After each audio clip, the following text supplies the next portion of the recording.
Sebelumnya ada pertanyaan? Bismillahirrahmanirrahim. Kalau kalau kan biasanya dicuci dulu ke mesin cuci, udah dicuci ke mesin cuci, diangkat kan pakaian, terus disiram lagi pakai air, itu gimana?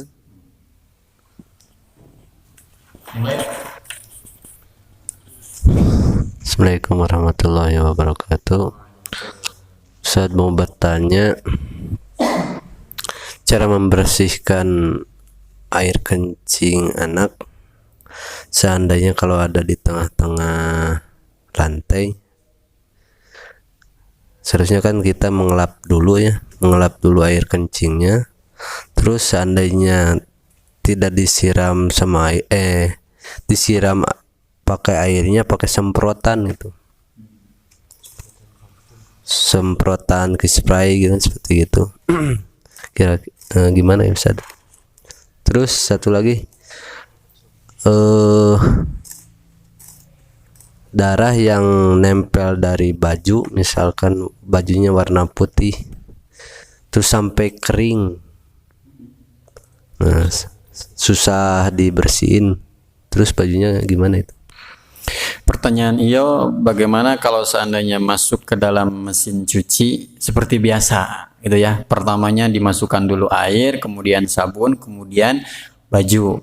Nanti di akhir dibilas lagi dengan cara disiram. Itu nggak apa-apa.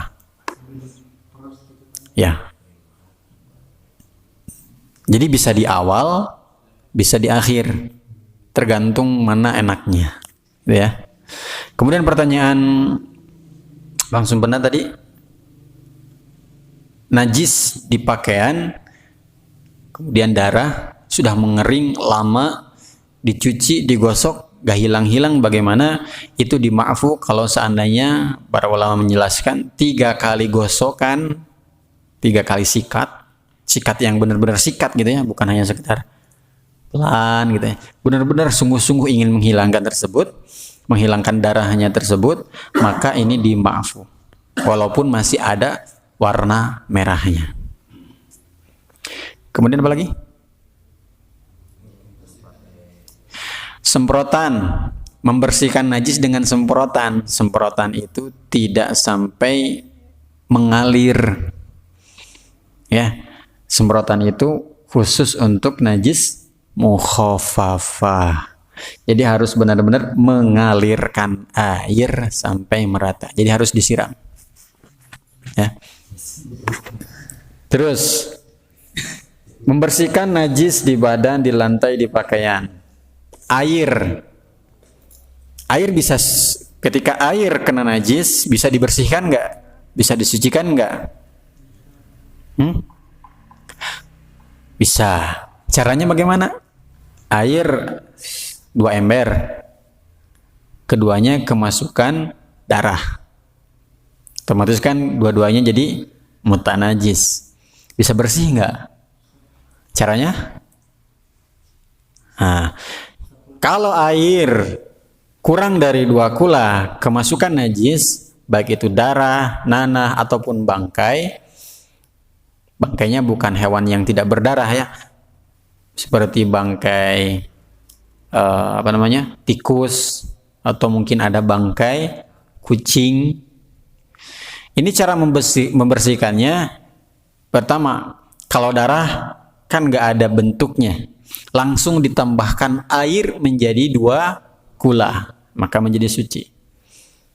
Karena kan kalau darah, kalau sedikit hilang rasanya, baunya ya juga warnanya, ini cukup. Tapi kalau bangkainya apalagi bangkai yang besar, ada kambing masuk ke dalam sumurnya kurang dari 2 kula. Bagaimana cara membersihkannya? Pertama, kita ambil dulu bangkai tersebut. Ini si air kan bau ya, kita langsung tambahkan air menjadi 2 kula. Suci belum? Kalau seandainya masih bau bangkai, maka belum suci. Tidak ada cara lain kecuali dikuras dulu, kemudian ditambahkan lagi menjadi 2 kula. Kecuali diambil najisnya, diambil bangkainya, ditambahkan air menjadi 2 kula, bau bangkainya sudah nggak ada, maka airnya menjadi suci. Jelas sampai sini? Seputaran najis ada yang mau ditanyakan? Assalamualaikum warahmatullahi wabarakatuh. Ustaz, alkohol kan najis. Bagaimana dengan ganja dan sabu-sabu?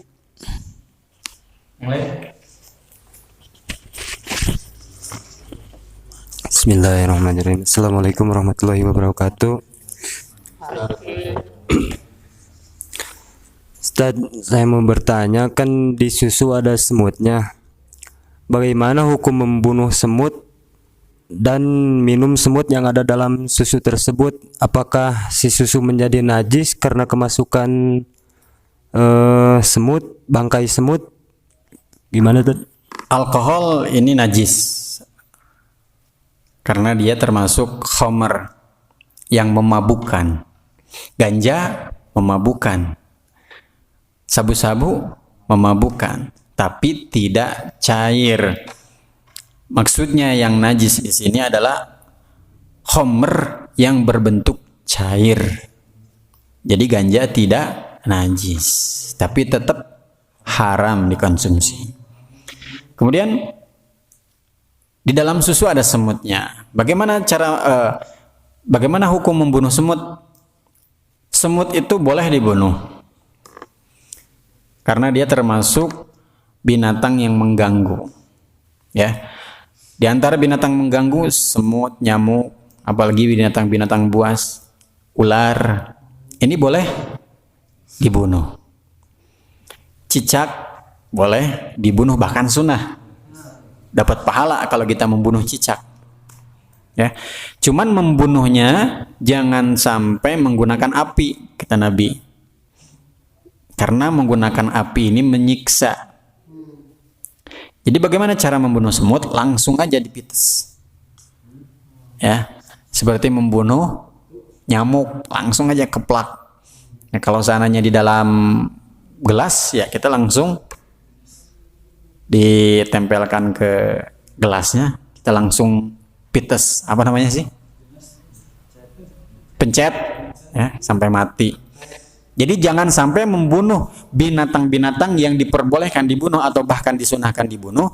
Ini jangan sampai menyakiti dia. Harus cepat supaya dia cepat mati. Kalau susu itu kena semut. Semutnya mati menjadi bangkai. Menajiskan susunya apa tidak? Kenapa kan kemasukan bangkai? Hah? Hewannya hewan tidak berdarah. Yang penting masuknya masuk dengan sendirinya, bukan kita memasukkan semut ke dalam air susu tadi. Ini kita sudah bahas ya di air yang di najis yang dimakfu di dalam air. Bahkan Rasulullah pernah menganjurkan kalau seandainya ada minuman kemasukan lalat, maka celupkan dulu lalatnya, lalu dibuang airnya, tetap bisa diminum. Ada yang lain? Assalamualaikum warahmatullahi wabarakatuh.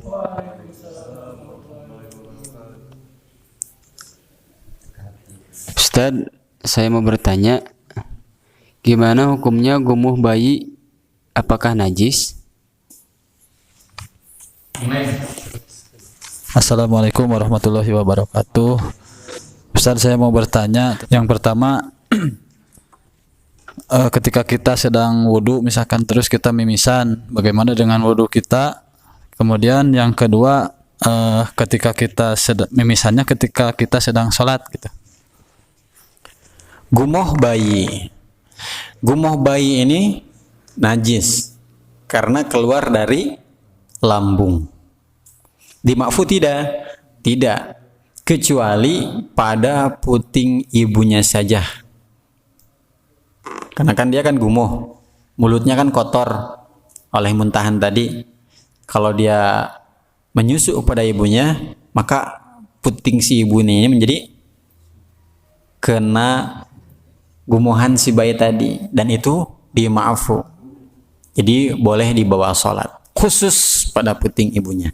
Selain itu, habis itu misalnya si bayi kita gendong, kemudian nempel di baju kita, dimaafu tidak? Tidak, najis itu ya. Kemudian bagaimana dengan mimisan? Mimisan ketika wudhu atau di luar sholat dan di dalam sholat. Ini diperinci. Kalau mimisannya itu di luar sholat, pertama, kalau waktunya masih lama, waktu sholat duhur misalnya jam 12, pada saat itu dia mimisan jam 11. Jam 12 masih, jam 1 masih, jam 2 masih, ya, setengah 3 kok masih, maka segera sumpel kemudian sholat. Jadi jangan tunggu selagi masih ada waktu untuk sholat. Yang kedua, kalau seandainya waktunya tidak cukup seperti sholat maghrib, ya kan, karena waktunya kan cuma 1 jam, dia keluarnya pas wudhu, jadi kan sedikit sekali waktunya, dia nggak apa-apa, tunggu setengah jam. Setelah setengah jam kok masih terus keluar, dia tinggal sumpel hidungnya, kemudian bawa sholat. Terus bagaimana kalau seandainya di dalam sholat tiba-tiba mimisan? Ini diperinci, kalau keluarnya sedikit, ini dimaafu, lanjutkan saja sholatnya. Tapi kalau seandainya keluarnya itu banyak sampai menetes ke bajunya, apalagi sampai menetes ke lantai, maka ini tidak dimaafu, maka dia wajib untuk membatalkan sholat. Mafhum kan? Yang lain? Assalamualaikum warahmatullahi wabarakatuh. Ustaz, kan di lantai masjid ini tuh suka ada anjing lewat kotor gitunya. Terus cara membersihkannya tolong diperjelas, diperinci. Assalamualaikum warahmatullahi wabarakatuh. Ustadz, saya mau bertanya lagi, cara menghilangkan najis yang di lantai, termasuk misalkan di rumah. Kalau misalkan sebelum kita ikut mengaji seperti ini kan kita belum tahu, Ustadz. Nah, baru sekarang misalkan mengikuti ya mengaji gini kita tahu. Nah, yang sebelumnya itu gimana, Ustadz? Kita kan nggak tahu, yang setahu kita kan cukup misalkan di lap atau ya diempel gitu. Gimana? Jadi terus kalau misalkan lantainya terus kita misalkan pakai untuk sholat atau ngaji gitu, gimana? Pertama, najis anjing. Cara membersihkan najis anjing di lantai, kita harus menyiramnya sampai 7 kali. Salah satunya menggunakan tanah atau debu. Jadi tanah di sini bisa di awal, bisa di tengah, atau bisa di akhir. Cuman kalau di akhir biasanya menjadi kotor. Maka kita dari awal saja. Pertama, kita bikin, karena di lantai, kita bikin dia menjadi najis hukmiyah juga. Ya, kenapa saya tulis hukmiyahnya di mutawasitoh? Karena seringnya itu di mutawasitoh. Pertama kita lap, kemudian kita basuh atau menggunakan minyak wangi, sehingga rasa, bau, dan warnanya sudah nggak ada. Nunggu sampai kering dulu. Setelah kering, nah ini menjadi najis hukmiyah yang mughaladoh. Ya. Ketika dia menjadi najis hukmiyah, saya tambahkan ya, tiba-tiba kita baru wudhu, kaki kita basah. Sedangkan najis yang hukmiyah tadi sudah kering. Kemudian kita injak kaki kita dalam keadaan basah. Kaki kita najis tidak?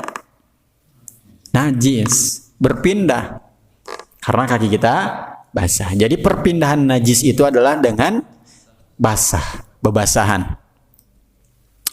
Maka untuk itu setelah kering jangan ditunggu lama. Langsung siraman pertama, siraman kedua, Mungkin siraman ketiganya menggunakan tanah tadi yang suci 4, 5, 6, 7 sampai 7 kali. Ya, dibikin hukmiyah dulu. Paham? Terus kalau seandainya ada anjing masuk ke dalam teras masjid dalam keadaan kemarau, tidak hujan, banyak debu. Tapak kaki anjingnya itu berbentuk debu, bukan lumpur. Najis tidak itu? Najis. Najisnya najis mughalladhah. Kemudian kita sapu.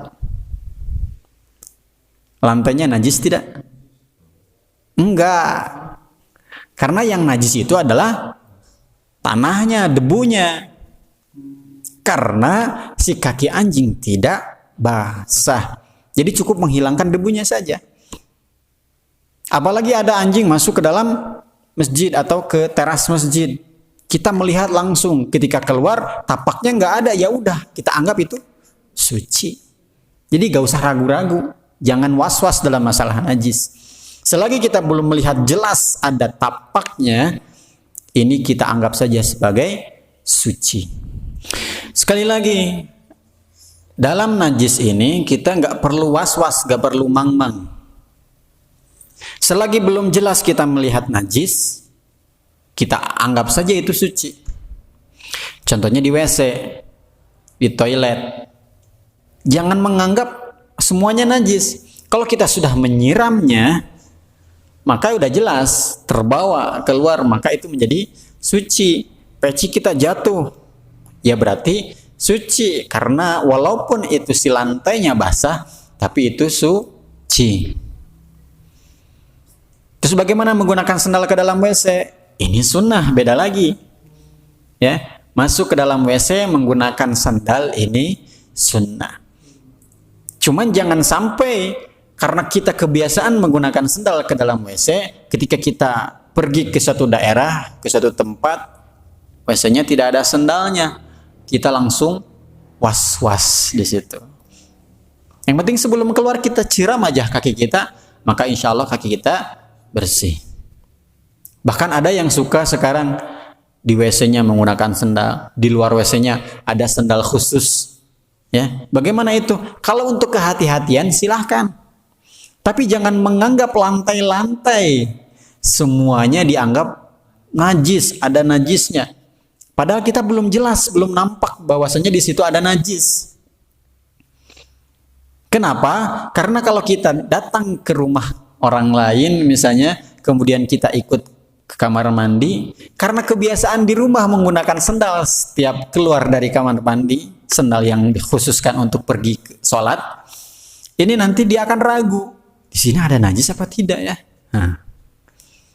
Termasuk kita biasanya ada baru membeli rumah,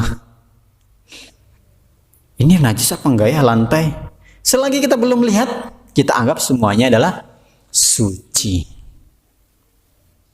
Mafhum? Kemudian tadi di rumah dulu membersihkannya langsung cukup dipel saja kan. Bagaimana dengan sholat-sholat yang waktu dulu? Itu insya Allah dimaafkan karena kita belum tahu. Kemudian sekarang bagaimana? Karena kan terlalu misalnya rumah Pak RW besar sekali. Selagi si tanah itu atau si lantai itu kering, walaupun itu najis, kita sholat di atasnya menggunakan sejadah, ini sah-sah saja. Ya, karena kering. Tapi kalau basah, walaupun basah juga, yang penting si airnya nggak nembus ke atas, maka sah-sah saja. Makanya kalau kita sholat Idul Fitri, Idul Adha, ke lapangan bawa plastik. Ya, karena pagi-pagi berembun, takutnya ada tai kuda, kan banyak di sini ya, atau najis-najis yang lain sehingga menyerap ke atas, itu jadi najis semua. Tapi kalau kering, langsung sholat di atasnya menggunakan sejadah, ini boleh-boleh saja. Makanya kenapa kita menggunakan sejadah? Jadi boleh tetap saja, lantainya najis, yang penting kering, di atasnya kita menggunakan sejadah, ini cukup. dan masih diperbolehkan. Terus bagaimana apa tadi namanya? Cara mensucikan yang sekarang disiram. Ya itu mah wayah nanya. Disiram ya semua. Karena sebelumnya kan di tengah, tapi kita pel semua sehingga najisnya merata. Bagaimana cara mensucikannya? Sekarang itu rumah tetap najis, tapi najisnya najis hukmiyah, tidak nampak oleh panca indera, maka cukup dengan disiram. Sekali aja cukup. Nggak harus mengalir si airnya sampai keluar rumah. Yang penting disiram, ratakan semuanya. Itu sudah cukup untuk membersihkan najis hukmiyah. Ada yang lain? Assalamualaikum warahmatullahi wabarakatuh. Ustaz mau bertanya, kan suka ada semut di dalam nasi gitu. Terus semutnya banyak, terlalu banyak. Terus gimana tuh Ustaz? Apakah kita langsung makan saja? Karena kan susah. Hukum asalnya memakan semut adalah haram. Apalagi sudah menjadi bangkai semut mati. Ini haram. Kecuali kalau seandainya si semut itu banyak. Kita sudah berusaha menghilangkan semutnya, tapi setelah berusaha pun tetap susah dipisahkan karena begitu banyaknya. Maka ini dima'fu di dalam makanan. Makanya kemarin disebutkan najis-najis yang dima'fu itu baru sebagian, mungkin ada yang lain termasuk ini. Dima'fu di dalam makanan. Termasuk ulat. Ulat di dalam buah, di dalam pete. Yang penting belum nampak sama kita. Kalau ulat ini, dia kan bisa dibuang dulu. Yang penting belum nampak, kita langsung makan saja. Tapi kalau sudah nampak, itu harus dihilangkan. Tapi kalau semut, walaupun masih nampak, tapi kita sudah berusaha untuk memisahkan semut dengan nasi, dan memang susah dipisahkan, maka boleh saja dimakan dengan semutnya. Ini dima'fu di dalam makanan. Ya. Ada yang lain? Kalau nggak ada pertanyaan, saya yang bertanya. Bagaimana cara membersihkan najis ompol di kasur? Hah? Bagaimana?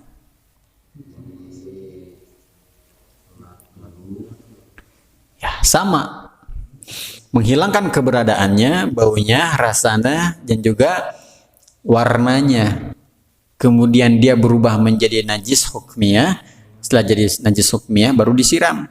Kecuali kita langsung masukkan ke dalam sungai. Itu langsung bersih. Ya, atau kita siram. Tapi kalau disiram, ini kasur kita menjadi basah. Makanya kalau guru saya sering mengatakan, kalau ompol di kasur ini udah cukup bawa keluar, dijemur sampai kering, kasih minyak wangi biar nggak bau. Setelah kering masukkan. Najis tidak? Najis. Ya, tapi kan ngapain kita sholat di atas kasur? Ya, kita langsung aja bawa dipakein spray, kemudian kita tidur di atas spray. Cukup. Jadi jangan ribet-ribet untuk mensucikan kasur, bawa keluar disiram, wah. Ya, cukup ganti spraynya saja. Sedangkan kasurnya cukup dikeringkan saja. Hilang nggak najisnya? Tidak. Tapi tertutupi. Dan buat apa juga kita sholat di atas kasur? Kalau memang seandainya tidak ada tempat lagi untuk sholat kecuali di atas kasur, kemudian kita sholat menggunakan sejadah, boleh tidak? Boleh, karena kering. Saya tanya lagi, kalau kita sholat membawa ikan bangkainya suci, belalang bangkainya suci, manusia juga bangkainya suci. Ketika sholat kita membawa ikan mati dikantongin saja karena kita baru ada perlombaan memancing, ikannya gede-gede kita bawa aja. Sah nggak? Hah? Tidak. Karena di dalam ikan ada darah, ada kotoran. Ya. Kecuali kalau darahnya sudah dihilangkan, kotorannya sudah dihilangkan, baru boleh. Ya. Ikannya suci, tapi darahnya dan kotoran ikan tetap najis. Ketika kita sholat, ada bayi dari pagi sampai zuhur, dia belum diganti popoknya. Maka sudah dipastikan ini udah kencing. Kemudian ketika kita sholat, si bayi tersebut tiba-tiba duduk di paha kita. Kita biarin saja, sholatnya sah tidak? Tidak. Kenapa? Karena si bayi ini membawa najis, duduk di pangkuan kita, berarti kita sholat membawa najis. Kecuali ketika dia duduk di paha kita, kemudian kita singkirkan dengan segera, maka sholatnya tetap sah. Tapi kalau nggak segera disingkirkan, diam saja, maka sholatnya menjadi tidak sah. Ya, pertanyaan lagi. Ketika kita lewat di suatu tempat, ada anjing lewat, kemudian menyentuh celana kita. Si anjing itu kering, sedangkan celana kita basah.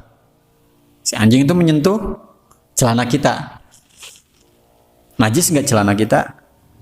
Najis. Karena celana kita basah.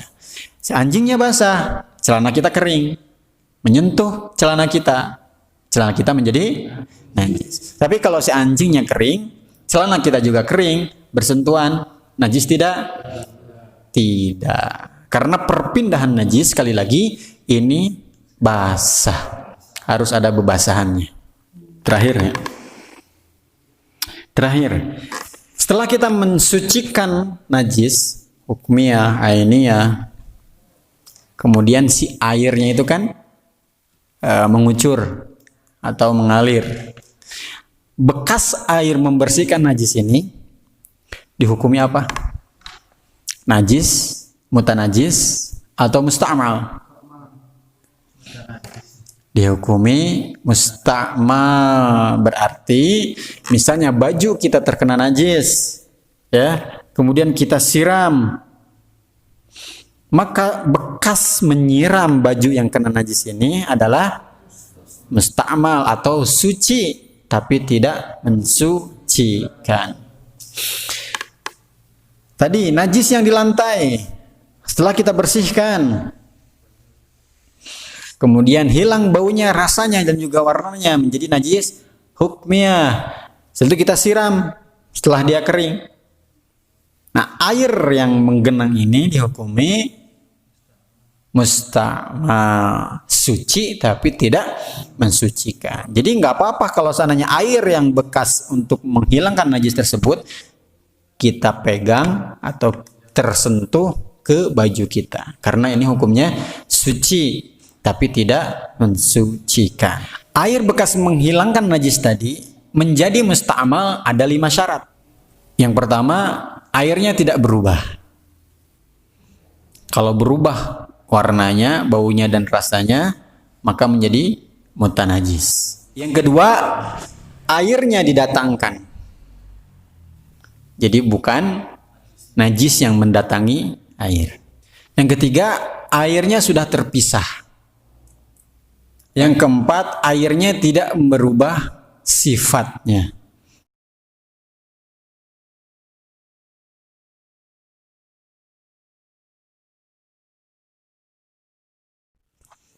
Gimana yang lain? Ada pertanyaan lagi?